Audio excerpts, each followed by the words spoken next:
Hello there. Are you sure you're in the right place? See the name on the door? This podcast is Spine Chillers and Serial Killers. Surely you don't want to come in here. You do. Well, I must warn you that things are pretty adult in here. Absolutely no children are allowed. Obscene language, shocking and horrendous stories to chill you to your core, and terrifying tales that'll keep you up at night. The ladies inside aren't quite right. Lovely and hilarious, but very strange. Still want in, do you? Well, you'll get what you're here for. Listener discretion is advised.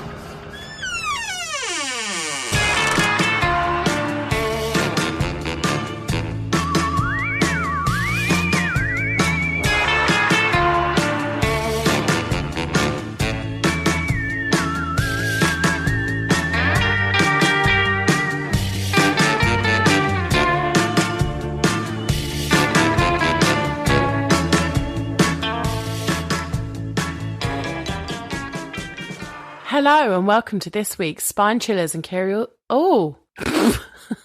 Curial Snillers? Yeah. Hello and welcome to this week's Spine Chillers and Serial Killers. I'm Tash. I'm Becky. Emma. Oh my god. Right, I'm Emma. She's Becky. That's Tash. This is Spine Chillers and Serial Killers. There. Welcome in. back. Yeah. I was doing a massive yawn that I couldn't get out of to say my name, so I'm kind of glad that's... No, but I'm so used to going last, I've just paused and was like, oh no, it's me, shit. Anyway, that's by the by, we are shit at intros. Yeah, just showing that none of this is rehearsed. None. Oh my god, I need to tell you about something. Tell me now. Tell us now. So, on YouTube, right, I like people's spots being popped. I know it's disgusting, but it's a guilty pleasure I have. It makes me feel relaxed. I like seeing pus.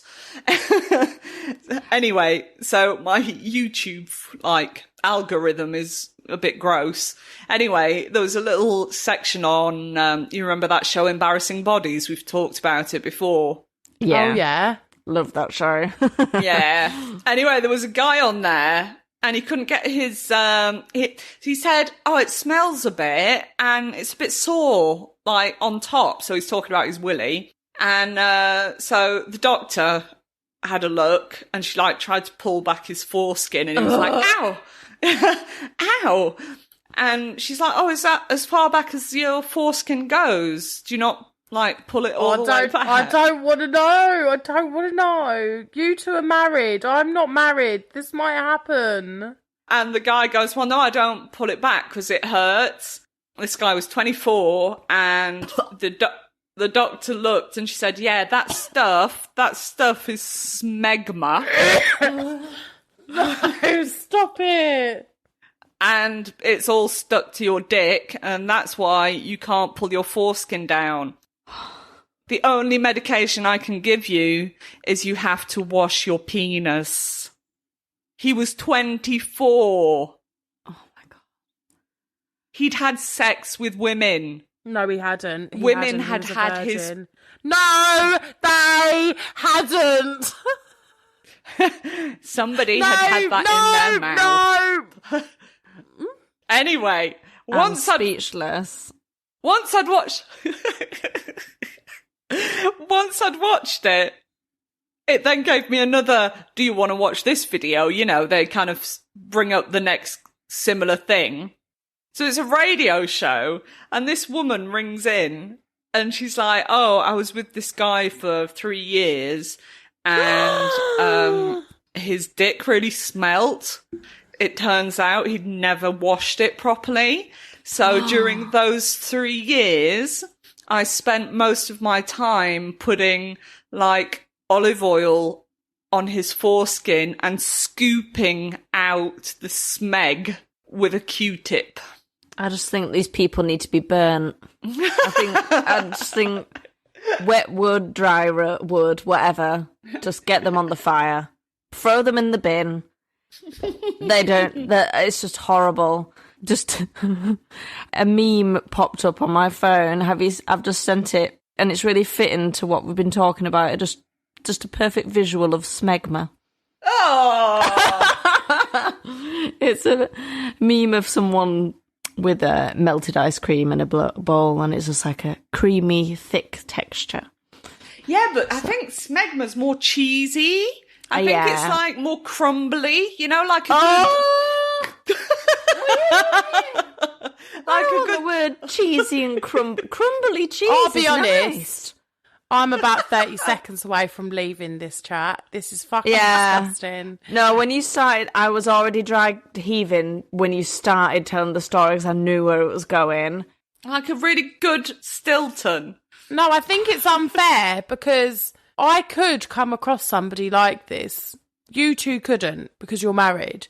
Tash, if you meet a really great guy and you realise his dick is absolutely disgusting, would you spend, say he's a perfect man but his dick is gross, would you spend 3 years cleaning it with a Q-tip? I would it wouldn't go any further than him undressing once. I can't understand the couple logic of, right, George. 3 years, though. She's doing a shit job at cleaning it. Let's scoop out your foreskin. Oh. I've got the visual of a Q-tip going under foreskin and scooping out Philadelphia.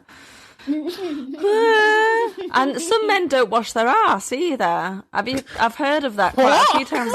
Some men don't wash their ass because they say they don't wash their asshole. They don't wash their ass. Why not? Because touching their ass is. Well, some of them say, touching their ass is homosexual because it's an ass, which is absolute bullshit. And I think you don't have to clean inside it, but you have to clean around it. God. You have to clean your ass. It's easy enough. Toxic masculinity. You have to wash your crack. Don't shout at me. I wash my ass. Listen, this is why do you know what? I'm done. That's me out. I'm single forever. I'm not doing it anymore. I'm not doing it. It's fucking disgusting. Most men know that they have to pull the foreskin back to clean their willies, I think. I hope. Listen, I don't. I find willies overwhelming, actually. No, don't want. What about asses? What about shitty asses? This whole conversation is just too much right now. On Shag, Married, Annoyed, Rosie read out, because they read out manky stories that the British public send in. There was a guy that he'd gone to a hotel and was getting it on with this girl that he liked, and as they were kind of rolling around on the bed, shagging, he kind of leaned back on one of the pillows, and when they'd finished, he turned around and he left like a skid mark on the pillow. Skid mark. Oh no, mortifying. And then he was like, he made it out that it was already there. Like, I've just turned this pillow over and look, there's shit on it. Oh, that's disgusting. I'm going to go and complain. And he went out of the room and chucked it in the hallway, but told the girl that he was with. Surely it would smell. Your bum would smell, though. I don't know, because my ass is clean. But yeah, surely it would. I mean, to be fair, if that happened to me, which it wouldn't, because again, I wash my bottom. Clean. Does Ben though? That's the question. It was his ass that did the mud stripe on the pillow. It wasn't hers. It was him. I've never seen a mud stripe. Ben must wash his bottom. Okay, good boy. Yeah. But yeah, to be fair, if that happened to me, I think I'd play it like him. Like, this is so disgusting. It's the only way you can play it, isn't it? I'm not fessing up. I'm not fessing up. Yeah, I'd definitely rather him play it that way than try and blame it on her. And be like, oh, you minger. That would be such a horrible move. At least he threw it in the hallway like a gentleman. Yeah, but he made out, I went down to reception to complain, but he just chucked it in the hallway and it wasn't there the next day. So the poor cleaning person had to go and pick that up. Great. Sure. Well, I mean, hotel stuff, I'm sure I've seen 10 times worse. Oh, God. When we were turning the mattresses one time, we found a dildo under the mattress, which is really like in between the bed and the mattress. The bed base It seems and the like mattress. a weird place to put it. Really in a strange hotel room. because you're also, like I understand if that's your home and that's where you decide to keep your dildo, fine, but it's a really strange place to keep it in a hotel room. Well, Absolutely. yeah, exactly. Why would you want to use your dildo after it's touched a hotel mattress? Well, wouldn't you take it with you? Yeah, and wouldn't it break? I mean, What? they're expensive. Well, it's more they're So I've been expensive, told. aren't they? But yeah, I feel it was really funny. And then we'd find all sorts of things under the mattresses.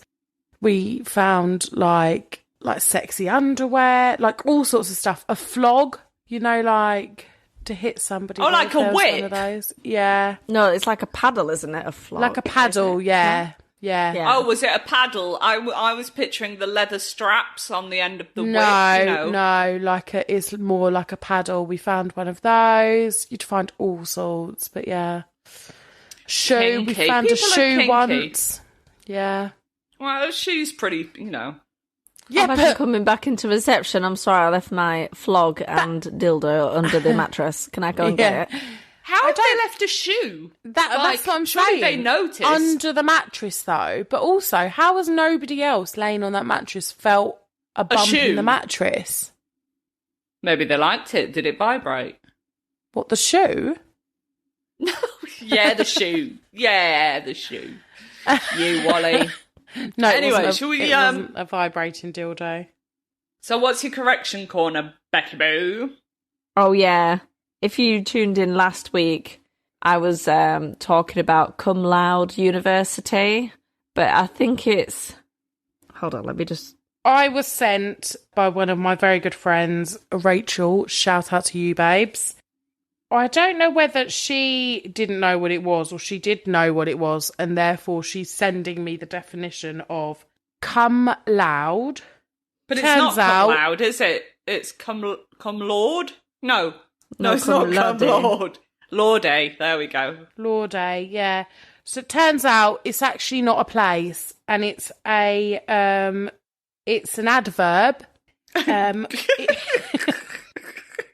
What is it again? It's an adverb.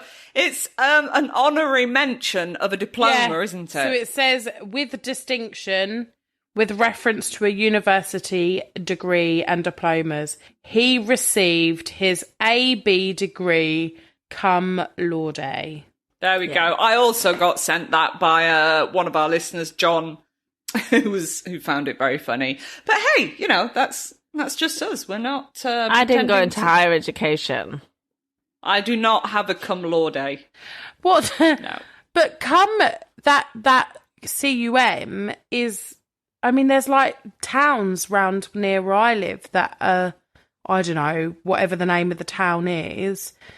And it's like a 3-word name. So I don't know, say it's like, I can't think. I also just don't want to say where I live. But, This is fascinating. I'm loving this. There's a town that's called, what it is. what does And I'm trying cum to think- mean? That's what I'm trying to say. Cum must be like an old English word. It's probably Latin. Yeah. Cum yeah. laude to me sounds Latin. Yeah. Probably made another horribly embarrassing mistake there, but there we go. I'm Well, saying it's Latin. no. I mean, I've just put cum. Oh, preposition. Oh, it's a preposition. So it's not an adverb. This is so boring. This is so bad. Like, we're trying to do a correct... Look, it's a place. No, it's not a place. It's a thing. It says There we go. combined with, also used as, used to describe things with a dual nature or function. Well, that's really cleared it up. No, but it does. A study cum bedroom. But I would never spell cum that way if I was saying that. Also, semen. You know, Did you really just do a dirty laugh because you said semen? Semen. You know when you've got like, no, it makes sense. So you know when you say like, oh, this is the second bedroom cum study. Yeah. So that instead is of that using C-U-M? C-O-M-E, yeah, it's C-U-M. Who knew? Well, fuck me, I didn't. There's many things that I don't know. That would make sense when it's like a town or a village. So it would be like, I don't know. Oh, God, we're back on the fucking town. Leeds come York. Like, it would be adjacent to. Okay. Anyway, this is great. Yeah. Entertaining. I'm absolutely loving it. Oh. Completely unrelated. Oh, two things, actually. Oh, I'm getting so excited. That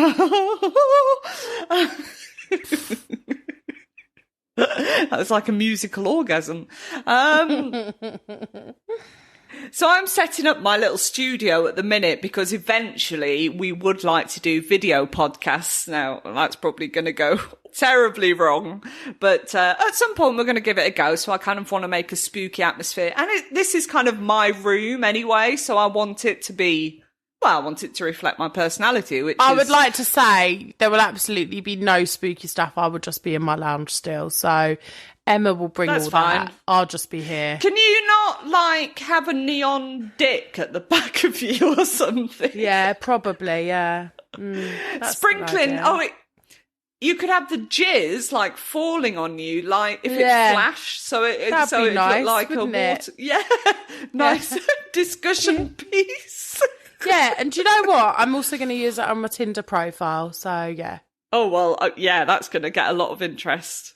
Yeah, so I'm going to make this room my own, very much my personality, which is creepy, spooky, goth. I mean, creepy in a nice way. I'm not like a creepy person. I like creepy stuff. Yeah, we know what you mean, babe. I remember you used to have a little room like that, didn't you? Yeah, probably. I had a whole black room at one point. I remember, I really liked it. Yes, it was sparkly. It was black and sparkly. Anyway, that's by the by. So I bought a little teddy. It's a pink bunny, and it's absolutely adorable. I love it. And it's a bunny, but like with scars on it and a missing eye. And anyway, I posted the photo to Facebook. So if you're on our Facebook, you'll have seen it, and said, come on, help me name the bunny. So there was some fabulous answers. Like everybody had a great idea, but I've made my decision. Oh, go on. And the bunny will be called Ted Bunny. It'll be called what? Ted Bunny. Ted Bunny. Just Tash instead of Ted Bundy, it's Ted Bunny. Ted Bunny. Oh. And it's also a teddy. You're disappointed because it's not Gary, isn't it? Yeah, I am, Aren't you? because 3 people thought that was funny. Hang on, I've not finished. Because I loved that teddy bear so much. Yeah. I have ordered another one. Yeah. That's a very similar zombie type thing, and it's a cat. Yeah. And I've already decided on a name. Is it Gary? So it's a mix of what you said and what Brenda said, and the cat zombie will be called the Mighty Gary. Oh, I love Aww. it. Yay. That's... So thank you, Ruth, for Ted Bunny, because that was hilarious. And yeah, when the cat gets here, he will be the Mighty Gary. Yes, he fucking will. So there we go. So that was the first thing I wanted to tell you. The second thing is I found out a fact this week that absolutely blew my mind. I could not believe this. You know Argentina? Like, as in, the country. Don't cry for me, Argentina. That's the one. That was beautiful. Oh, thanks. Gorgeous. Yeah, so Argentina, the country. If I was to ask you what climate was, what it was, what would you say? Isn't Argentina in South America? Yeah. So I would say warm. Hot. Yeah, right? That's exactly what I thought. I was like... I thought it was cold. Oh, you thought it was cold? Yeah, because it's really Where at the bottom, isn't it? Is it? Yeah, Next to I'm not very Chile. good at geography. Well, Chile. It's Chile, not hot. Chile's hot. But Chile Yeah, can but there's be loads cold. of mountains and stuff. Yeah. Chile's cold. So, but Look. I thought Cum Loud was a place. also Peru's cold, isn't it? In the mountains. Why are we on Peru? I just want to talk about Argentina. She just wants to drop that she knows countries next to Argentina. Anyway, Yeah, go on. I thought the climate was hot. I thought South America was hot. Yeah, I mean, if someone was to ask me quickly, what's the climate like in Argentina? I would say it's probably warm. You might want a bit of sun cream. Yeah, whack a sun cream on, put a factor 50 on your face. You Yeah. should put that on your face anyway, every day. I do, actually, every day. I do nearly every day. The fact is, Argentina is actually cold. When you say cold, like proper cold. I mean, bordering on Chile. Chile is in... or Chile the country?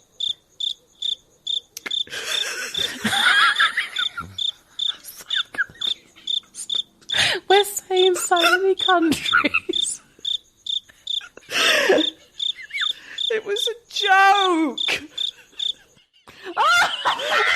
Stop it, Emma! What are you doing?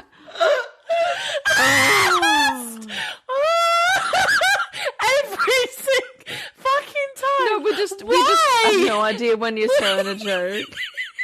Why am I walking into these? I am so committed to your jokes.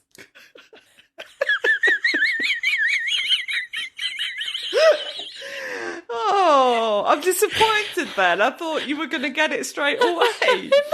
Yeah. It's cold bordering on Chile. There you go. Oh, Right. My stupidity never fails to I spoil amaze it because I said that it's next to Chile earlier. But I didn't say Chile, I said it Chile. Oh, my Lord. dear. Oh my Lord. I don't think I'll ever be a comedian, will I? Not with think us two the problem stupids. is we Just ruin asking it questions. because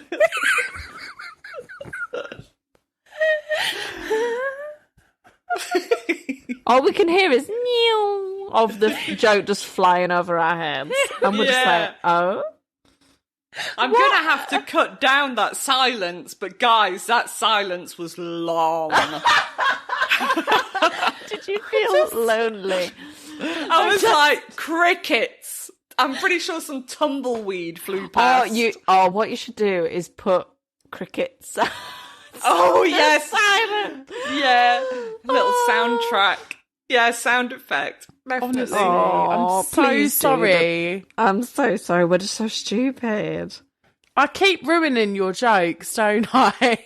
Oh, no. Last week, you made it so much better. You did. Wait. I have questions. Hold on. Hang on. Oh, bless you, cotton socks. Anyway, I suppose I better tell you a spooky story. Please Yes. do. Please do. Because we've been talking Because about... jokes are tiring and we're just not up for it. We're not getting them. Well, I only have one, you know, and it flopped, so I'm salty. It didn't now. flop. We're just stupid. I don't think it flopped, Emma. I think, if anything, it's even better because we're so fucking stupid.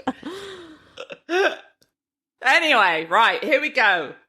Have you ever wondered what it would be like to communicate with the dead? Well, only every Yeah. fucking day of my life. Oh, well, there you go. What questions would you ask? What year they were from, like when they were alive? If it's like an unknown dead person to me, Oh. I'd probably be like, where are you from? Or when are you from? Oi oi. Oi, oi, how is I when don't know. are you from sexy? When are you from? Oi, oi. I don't know. I didn't know what to say, so I just added it in. I'm just meant to say, like, where or when are you from? Like, hey, look at me being all, when are you from? There's no coming back from that. So Becky's basically trying to very awkwardly come on to the ghost. Yeah. But this is why I wouldn't ask questions, because I'm too awkward. Tash? I'd ask them, what do they think the climate is in Argentina? And then say, well, actually, it's bordering on Chile. And then you just get a long silence. And then the ghost didn't come back anymore. Yeah. Would you be frightened or would you be intrigued? I think I'd be intrigued. I think I'd be freaked out as fuck. Oh yeah, I'm pooing myself, right? I think As long as you I wash your probably ass, would it's as fine. well. Yeah, no, I'd make sure I got a pillowcase before it happened. Just to smear it on. Yeah. like you know, when cats and dogs have an itchy arse. Oh, and they kind of why do they fucking do that? I hope no one's eating their tea when they're listening to this tonight. Who is eating their dinner whilst listening to our podcast? 4 I seasons in, occasionally listen to seriously. podcasts while eating. Yeah, but you select which podcast you're going to listen to whilst eating. Yeah. In our day and age, there are many devices supposedly able to capture ghost voices. EVP, for example, or spirit boxes that scan through radio waves. Are we really hearing the dead? Is this 100% scientifically undeniable? No. There's always a yes, but it could be this or it could be that. However, in today's story, if it is a glitch or a hoax, no one, not even the experts, are able to explain it. This could be one of the only truly undeniable cases where a human communicated for years with the dead. John Makowski bought a little house on the outskirts of downtown LA in 1985. He lived there with a friend he had made from school, John Huckett. The two men instantly felt an eerie atmosphere in the house. The kind of feeling like someone is watching you when no one's there, or when you feel on edge for no reason. Huckett would feel a hand tap him on the shoulder, only to turn around to see no one was there. He saw a slow, floating shadow move around the house. And every time he would try to figure out what was making the shadow, but every time he never found out what it could be. He also saw an old man standing by his settee, but as soon as he tried to make eye contact with the man, he vanished. Makowski began having strange burning feelings on his arms, a bit like sunburn or pins and needles. That's how he knew there was something around. All that, plus the bathroom door would never stay closed and would fly open on its own accord, made the pair begin to wonder if the house was haunted. Huckett had gotten a camera from his dad for Christmas. It was a Polaroid. One day, the bathroom door swings open really deliberately right in front of him. So he grabs the camera and snaps a pic. When it developed, there was a kind of wispy white stuff on the picture, almost like cotton fibre. Smegma. Oh, blah, blah. Forgotten about the smeg. That's ghost smeg. Ghost smeg. I suppose it is kind of ghost smeg. Oh! And in the middle, there were 2 eyes and a mouth, making the stereotypical ghost shape, going, boo. Now he thought, okay, my dad has obviously messed with the camera trying to prank me.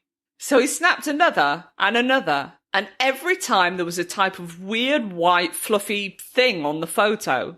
He showed the photos to Makowski. I'm calling them by their last names because they're both called John, so it's just going to be impossible otherwise.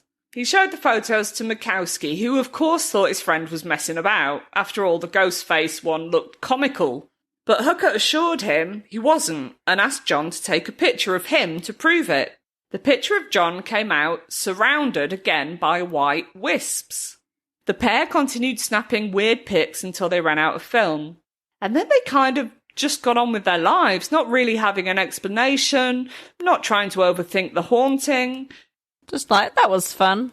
Let's move on. Yeah, that was weird. Let's not think about that anymore. But the photos were still in the house, and they looked at them every so often, and eventually the urge to buy new film was too strong, so they did. They would take pictures every time they felt that weird feeling in the house. Sometimes the pics came out totally normal, but others, the white blobs, were still there. This carried on for months. The pair had no idea what was going on, but didn't feel overly comfortable talking about it, as they worried people would think they're crazy. But in the end, the need to talk to someone about it overwhelmed them, so they invited a group of friends over to tell them. They showed them the pictures, and of course all the guests had a bazillion questions. One of them asked, "Is it here now?" The only way to know the answer was to take a photo. When the photo developed, they couldn't believe what they were seeing. The word yes was clearly written across the Polaroid in white, wispy clouds. Ooh. Okay, so this, whatever it is, could understand them and reply via Polaroids. It sounds insane, and yet the communication continued. It wasn't just a one-off. Yeah. Another friend held the camera and asked, "Are you a good ghost or a bad ghost?" And the photo they developed straight away afterwards said, "Friend," in the same cotton ball typewriting. Friend. Did you say it at the same time? Friend. They asked, "What's your name?" The answer came through, Wright, Wright. The excitement and anxiety in the room was palpable, but everyone kept going to try and find the trick. How were the two friends doing this? The simple answer is, they weren't. Who was doing it then? Well, Mr. Right, by the looks of it. where do you go when you're not here? They asked. The word that appeared in the photo was strange. It just said flux. Flux. Oh. A weird word that I'm not ashamed to say I had to look up. It has multiple definitions. An abnormal discharge of blood or other bodily fluid. Nice. Oh. Guessing that's not the one.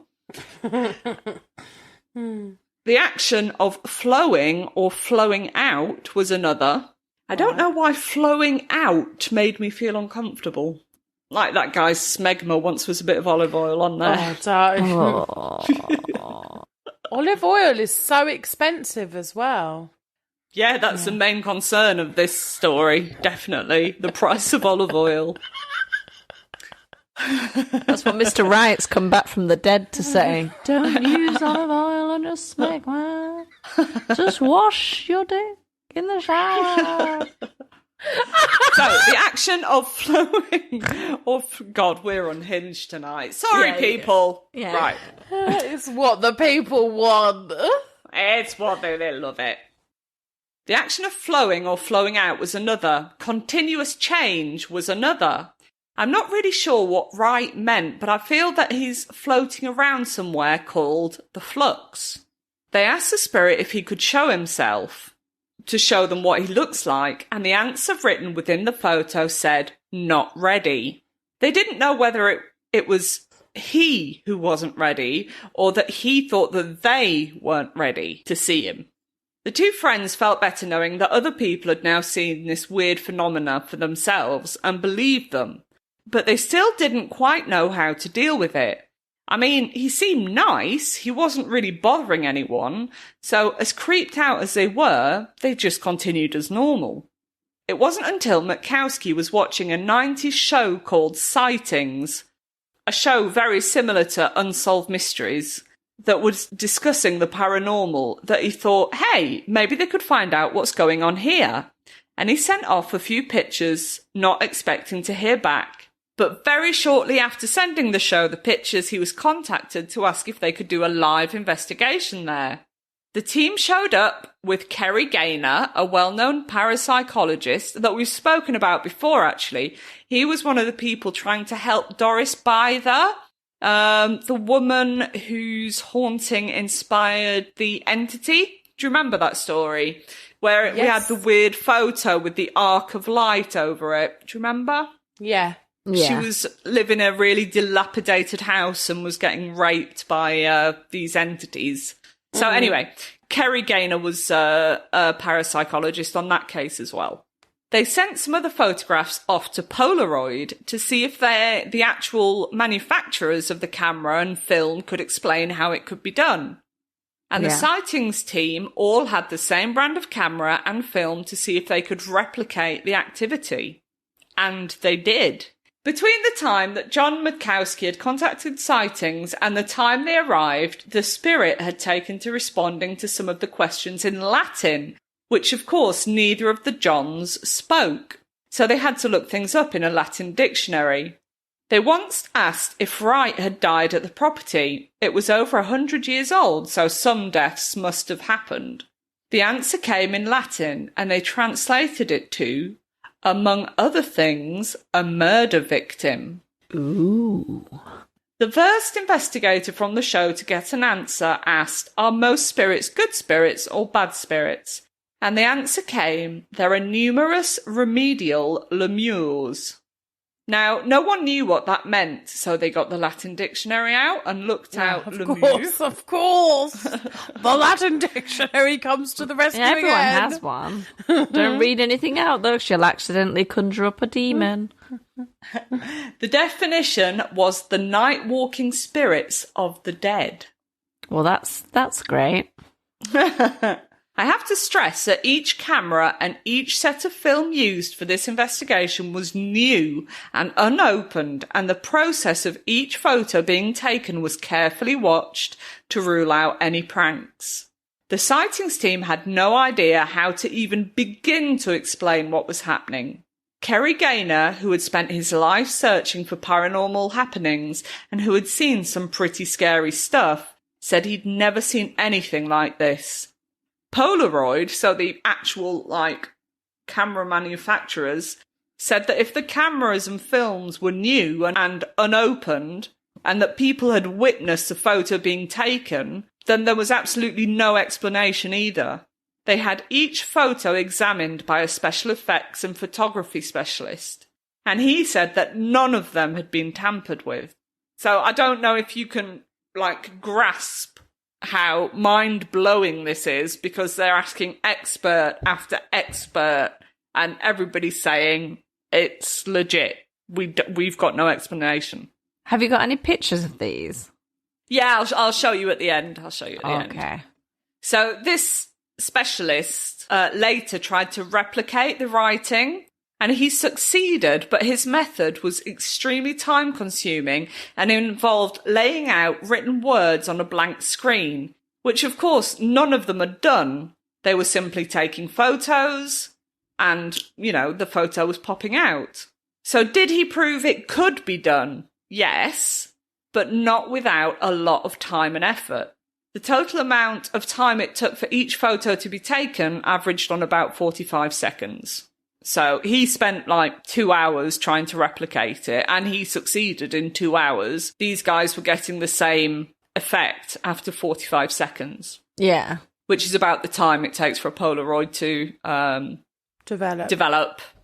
The investigation continued and more questions were asked. Are you here for John or because of the house? The answer was in Latin, genius loci, meaning the guardian spirit of man or place. So I guess we're none the wiser with that one. They came to the conclusion that even if this wasn't a spirit, the only other answer, besides an extremely elaborate hoax that no one could explain, was that the people were using telekinesis to print images from their minds straight onto the photo. Now, this seems highly unlikely to me, as firstly, multiple people took pics and got answers. So what are the odds of all these people being able to achieve telekinesis? I'd say quite low. Quite low. And secondly, if no one can speak Latin, how would they manage to mind write Latin phrases? Yeah, I mean, pretty slim, isn't it? Pretty slim. The sighting show brought in a psychic called Peter James, who was well known in the 90s for his gift to communicate with spirit. He picked up on multiple ghosts. Now, I'm not at all debunking this guy, but he reeled off a list of names very precisely, all of which had been previous owners of the house. Yeah, almost as if he'd looked it up and to look credible. Yeah, it bothered me when he got to Stephen or Stefan, because if he's hearing the names, he should know how to pronounce it, right? Yeah. Yeah. If he'd read them, however, before arriving at the house, he might simply just not know how to pronounce the name. But that's just a little thing that niggled at me. I wouldn't be mentioning the psychic at all if it wasn't for one important detail.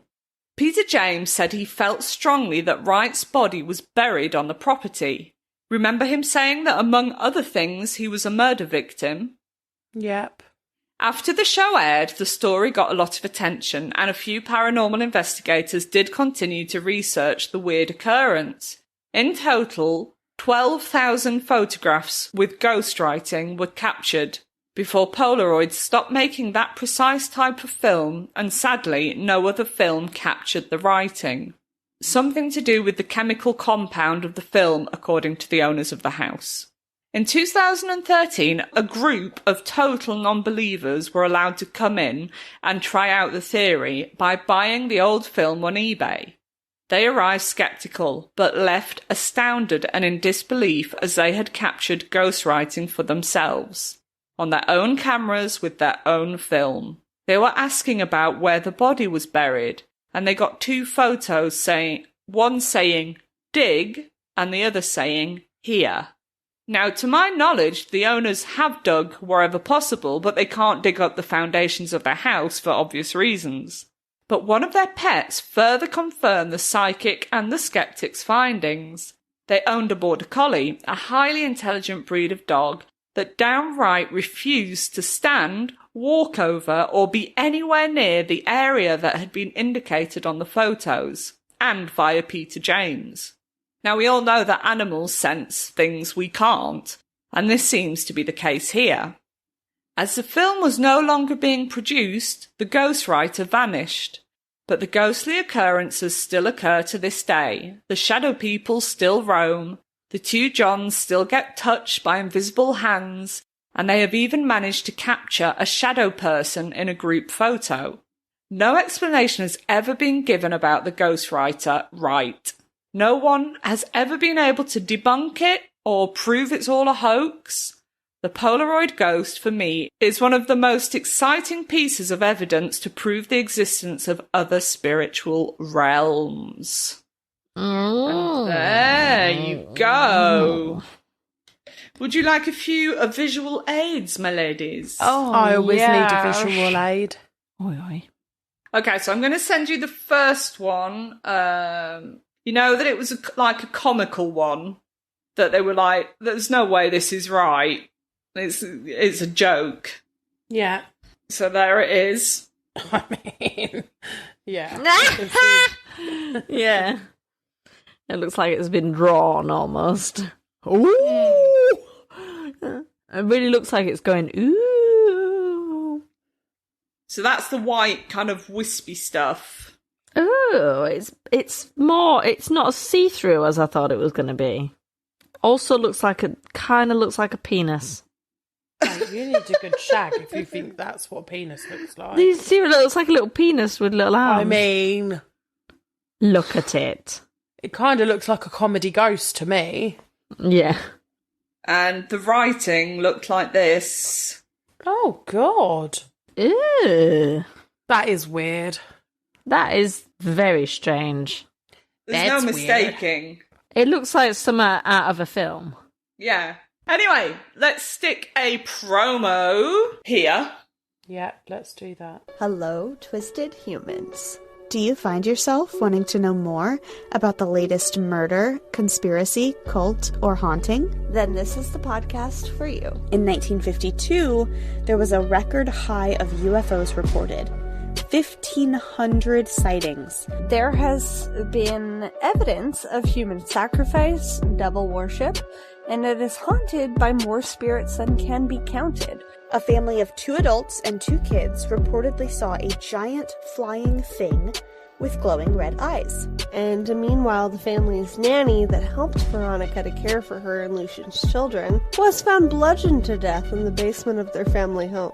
I'm Alicia. And I'm Sierra, and this is Twisted and Uncorked. And thank you very much for that promo. Okay. Fucking hell. Who's that? Wasn't me. Come on, crack on, because we're fanning about here. You've got 10 minutes, Bex, and then I'm off. All right. I'm afraid, Emma, that this isn't a very old one. I remember this one happening, so... Lovely. Lovely jubbly. So, Joanna Claire Yeates was born on the 19th of April, 1985, to David and Teresa Yeates in Hampshire, England. She was privately educated at Embley Park, near Romsey. She graduated with a degree in landscape architecture from Whittle College. Did you have a cum laude, though? Do we get those in England? No, probably not. I was just trying to be funny. God, guys! I laughed. You did, all right. Go on, carry on, I'll shut up. Don't take it that way. Right, so she received her postgraduate diploma in landscape architecture from the University of Gloucestershire.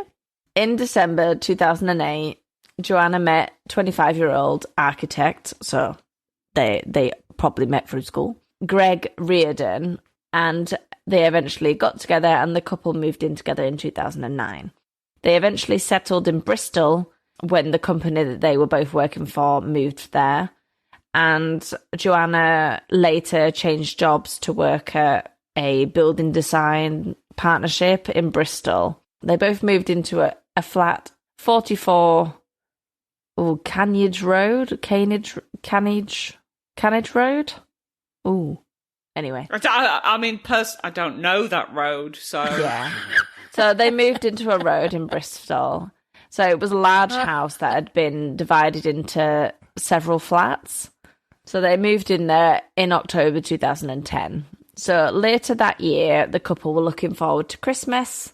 They had organised to spend Christmas at home and have like a party with them and their friends. So because they were doing it between friends, the weekend before Christmas, Joanna's partner Greg went back to see his mum and dad in Yorkshire.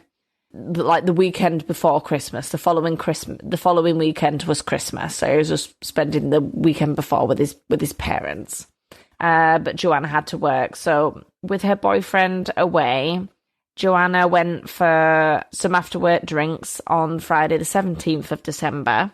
And then from there, she headed home, buying herself a pizza on the way before arriving back around 8:30 p.m. So that was the night that Joanna stopped replying to her boyfriend's texts. But Greg didn't really start worrying until the next day, as he knew that she was going out with some friends and stuff. She was probably just a bit busy in that.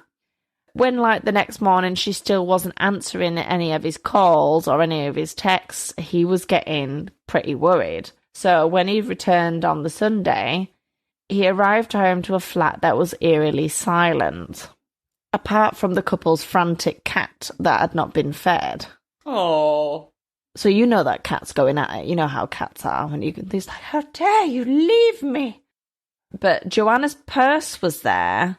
And when Greg tried calling her, her phone started ringing in her coat pocket that was still in the hallway. Well, that's never a good sign, is it? Not a good sign. Bag and her coat and her phone. And the cat's a bit frantic. Temperatures in Bristol were below 0 that week, so you couldn't really leave the house without a coat. So Greg called Joanna's parents a little bit frantic, trying to see if she'd gone there or if they knew where she was. And they also hadn't heard from her since the Friday. So Greg called the police and reported her missing. The investigation began pretty quickly and they took it pretty seriously. And I remember actually being in England at the time, visiting family for Christmas and hearing about Joanna being missing on the radio. So police set up searches with friends and family joining in to help. Sadly, on Christmas Day, with snow on the ground, Joanna Yeates' body was found by dog walkers, and it had been left on the roadside near the entrance to a quarry 3 miles away from her home. Oh, God. So as the couple of the dog workers they kind of walked past a mound of snow that just didn't feel right. So they turned back around and approached it, and that's when they saw Joanna's jeans and part of her leg that was kind of uncovered by the snow. Oh. So they called it in. So police initially thought that it was possible that Joanna had frozen to death because her body at first showed no visible signs of injury. And investigators announced on the 28th of December that the case had become a murder inquiry, as the pathologist who performed her autopsy determined that she had died as a result of strangulation. So the examination also confirmed that Joanna did not eat the pizza that she had purchased on the way home. There was no evidence to suggest that she was sexually assaulted in any way, so at least there's that. Now the police were no longer looking for a missing person, they were hunting a killer. They were going through hundreds of hours of surveillance footage. Authorities advised people living in the area to secure their homes and warned women not to walk alone after dark. I would absolutely shit myself if they're telling people, like, say in the area I'm in, they were like, lock your doors, don't go out at night. I would be fucking terrified. Yeah. It would be horrendous. Yeah, it wouldn't be the one, would it? And then also, bless her, she was found on Christmas Day. That family, that's just ruined Christmas for that entire family. I mean, any day it would have been terrible, but it's just, I think things happening on Christmas Day just makes everything worse.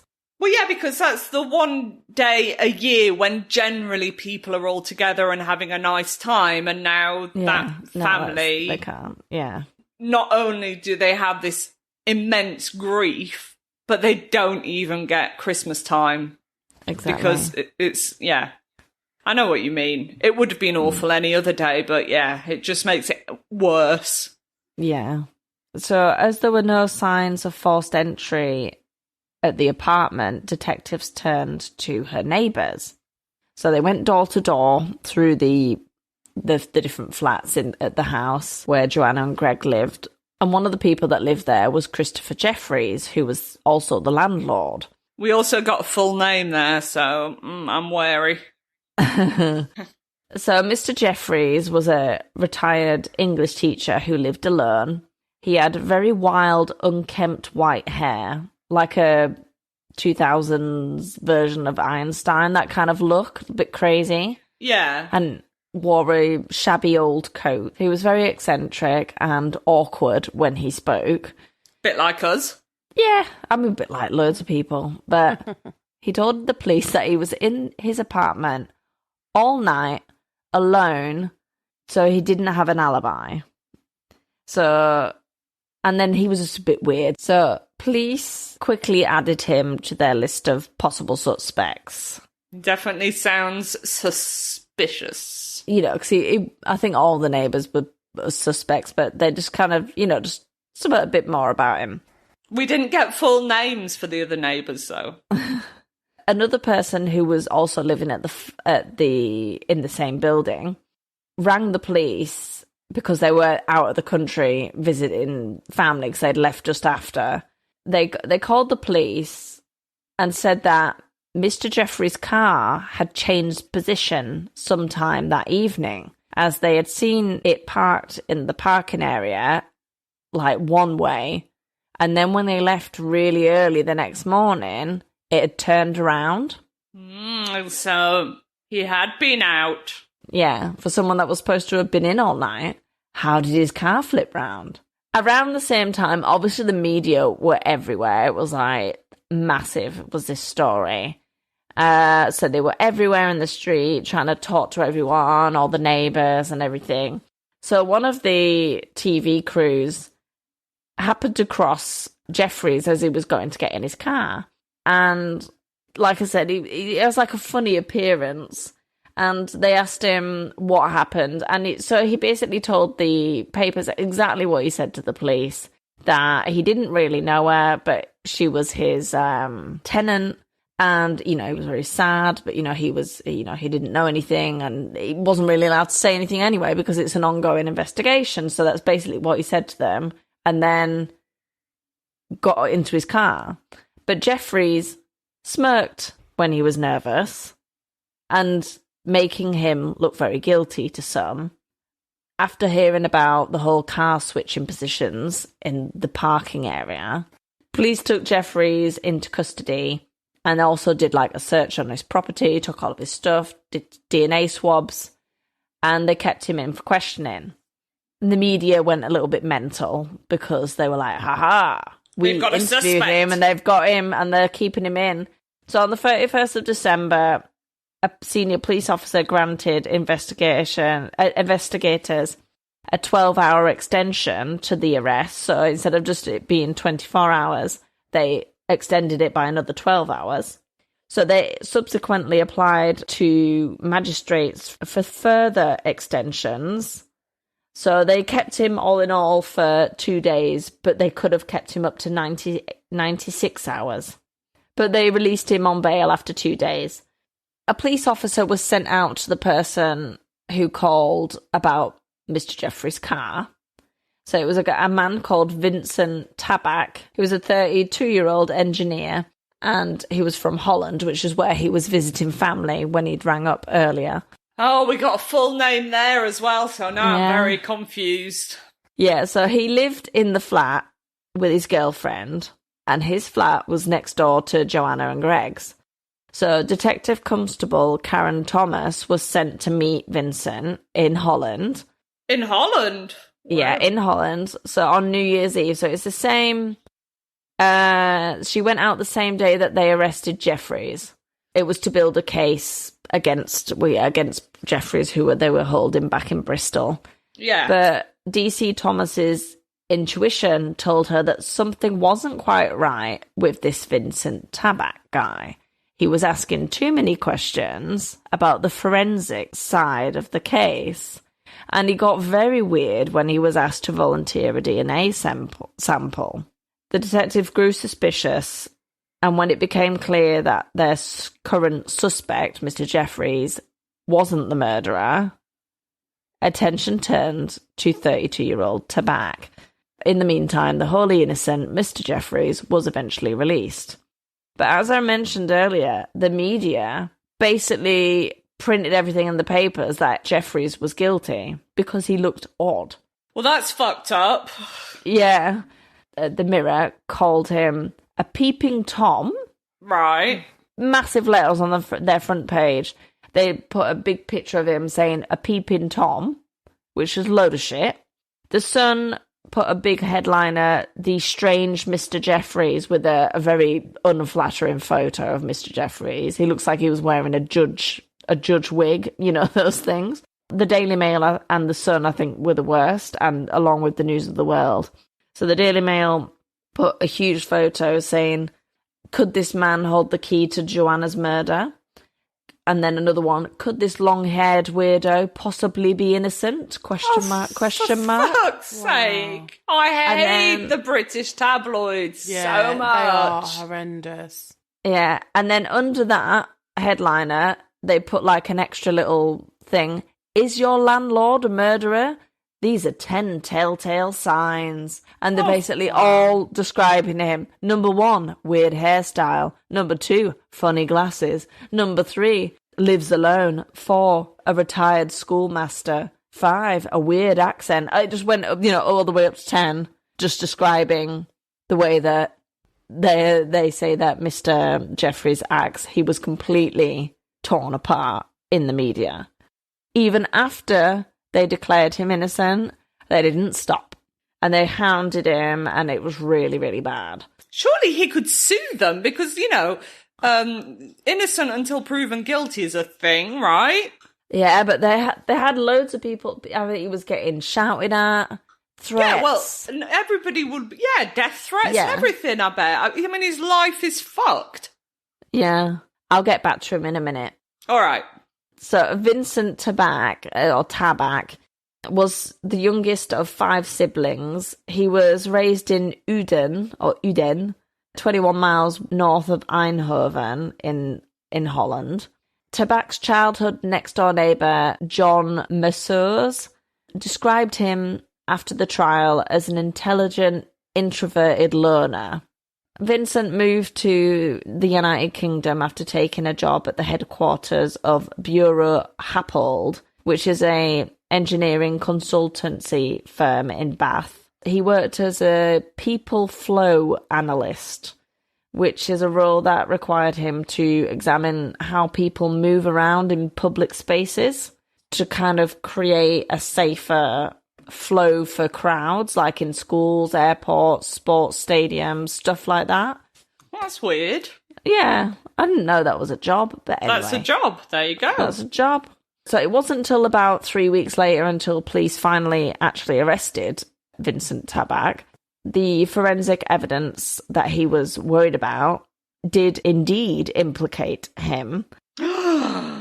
Police found traces of DNA left on Joanna's body from when he carried her, along with her DNA in his car. What an idiot.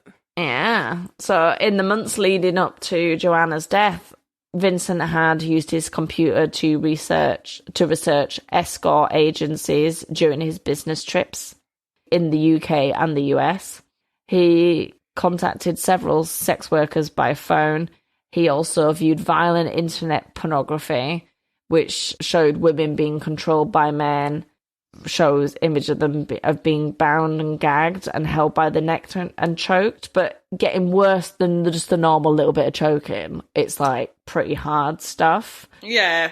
And then it just eventually got worse and worse, like more into snuff films and stuff. Oh, so, God. Yeah. Sicko. On the night of the murder, and because he kind of knew about, well, a lot of us do, but, like security cameras and stuff, he knew that he could try and use that as an alibi. So he'd gone to like certain shops and stuff late in the evening and even sent a text message while in the shop under the camera so we can see him. And he did this to kind of say, look, no, I was out at a shop, and look, even my phone, I'd sent a message from it, showing that I was out. To try and create an alibi for himself. Mm-hmm. Yeah, using his people flow experience.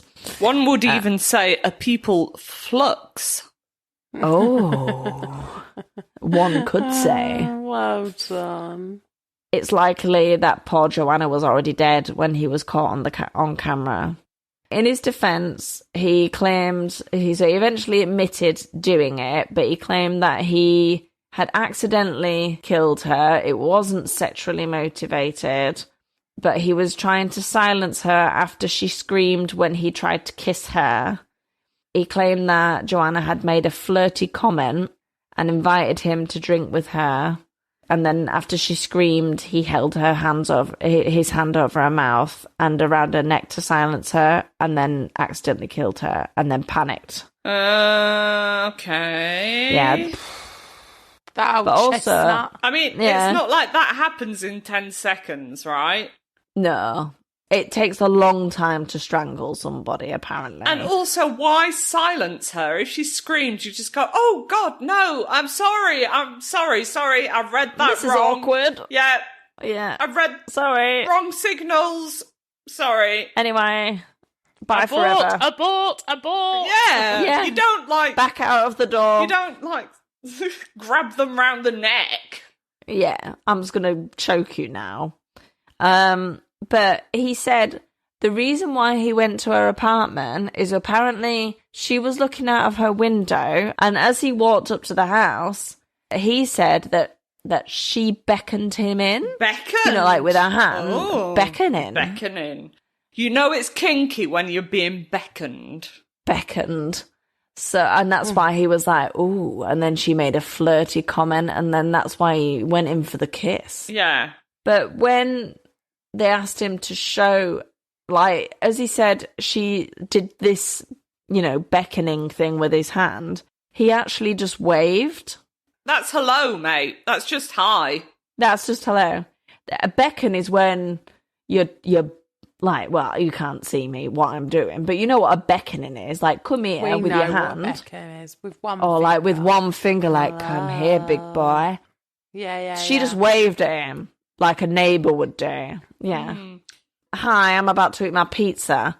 And then he went and bothered her before she could even do that. And then everything happened. So people didn't believe him. So the jury was set out to deliberate on the 26th of October and returned a verdict within 2 days. So on the 28th of October 2011, Vincent Tabak was found guilty of Joanna Yeates' murder by a 10-2 majority verdict, and he was jailed for life with a minimum sentence of 20 years. While passing the sentence, the judge, who was called Justice again, so it must be something to do with the judge, Justice Field. Oh, God. Yeah, that's just their title. We'll go back to that.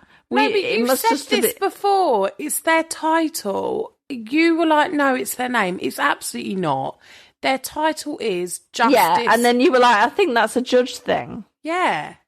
Yeah, so it definitely is. You were right, Tash.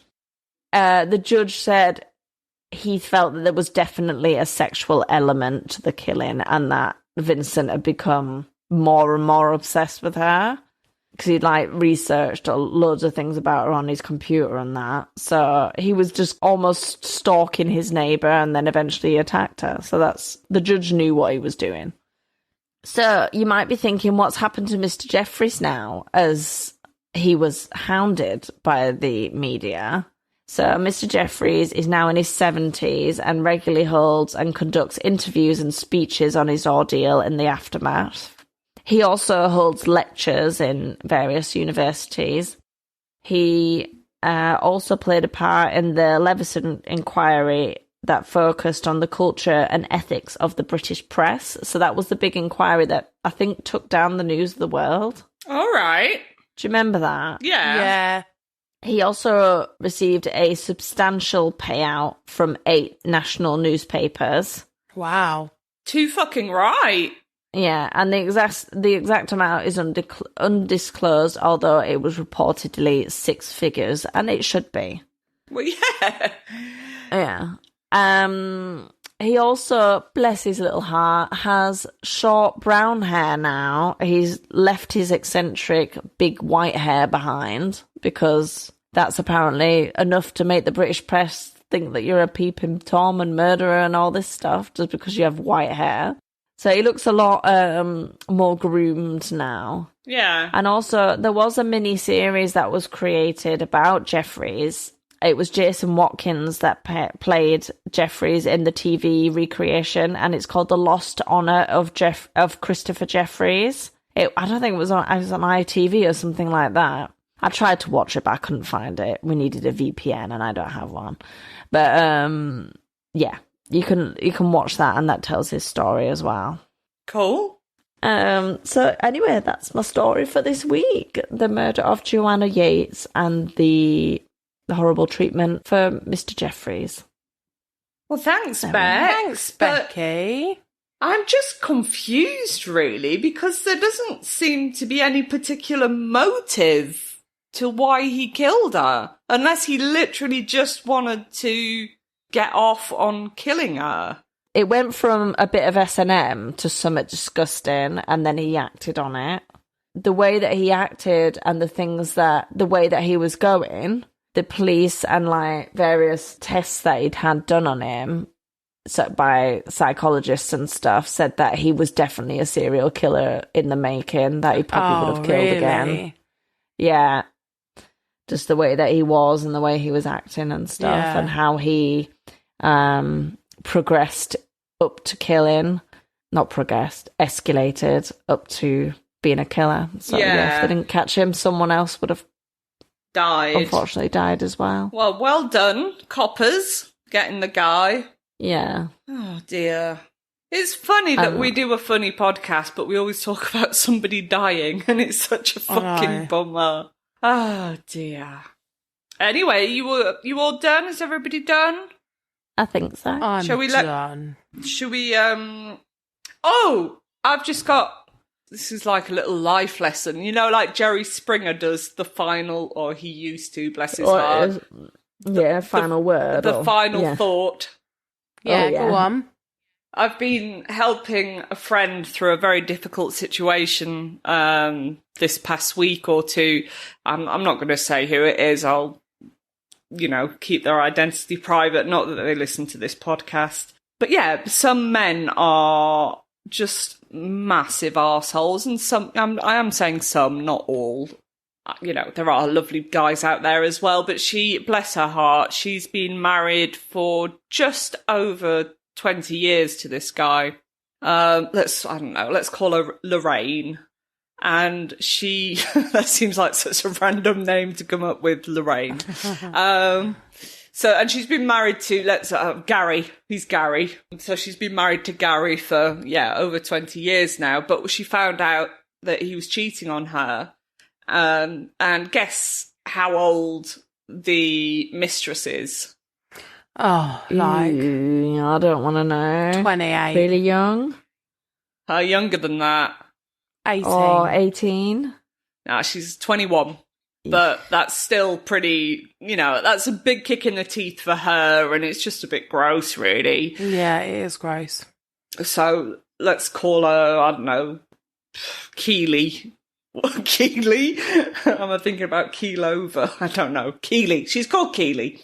Anyway, So I've kind of been helping her, because as soon as, Lorraine found out about this affair, she bless her heart, she was just like, fuck you, screw this, I'm out. Obviously, she was completely devastated. Yeah.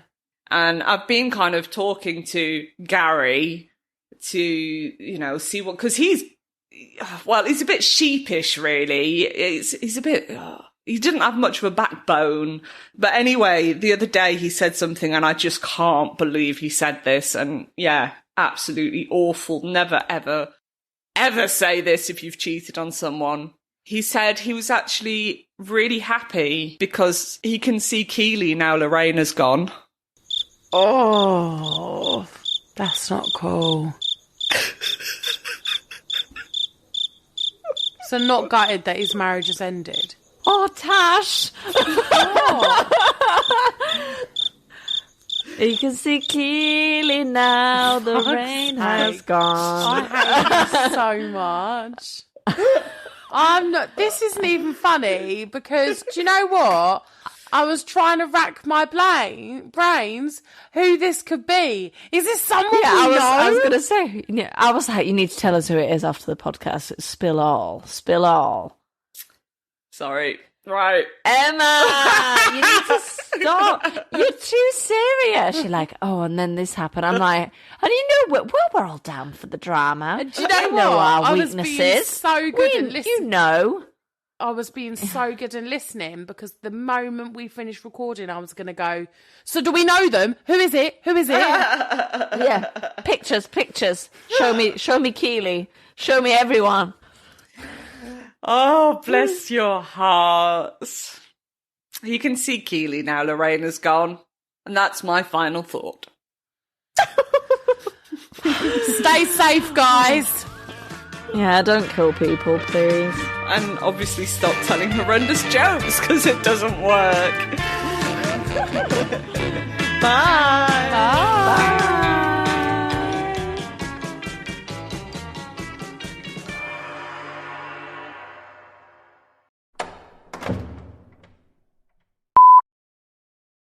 Should we move on with the stuff? Yeah, let's move on. I've got an embarrassing story if you'd like to hear that.